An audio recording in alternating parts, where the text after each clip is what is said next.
অপটি ওয়ার্ল্ডে প্রতি বুধবার এবং শনিবার 1 ঘন্টা করে চলছে একটা বিশেষ অফার।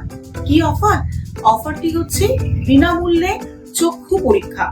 শুধুমাত্র পাওয়ার চেক আপ যারা করতে চান এবং যাদের সামর্থ্য নেই তারা কিন্তু এখানে আসতে পারে। এবং আমরা কিন্তু কোনোভাবেই জোরাজুরি করি না যে আমাদের কাছ থেকে চশমা করতেই হবে। আমাদের কাছ থেকে চশমা আপনাকে করতে হবে না, প্রেসক্রিপশন আমরা দিয়ে দেবো, আপনি যেখান থেকে পারবেন চশমা করিয়ে নেবেন। কিন্তু বিনামূল্যে চক্ষু চেক আপ, যেটা আই চেক আপ, সেটা কিন্তু প্রত্যেকটা মানুষের জন্য প্রচন্ড দরকারি। বছরে একবার করে অন্তত নিজের চোখটাকে পরীক্ষা করিয়ে নিন। চোখের মতো অমূল্য রত্নকে অবহেলা করবেন না। ধন্যবাদ।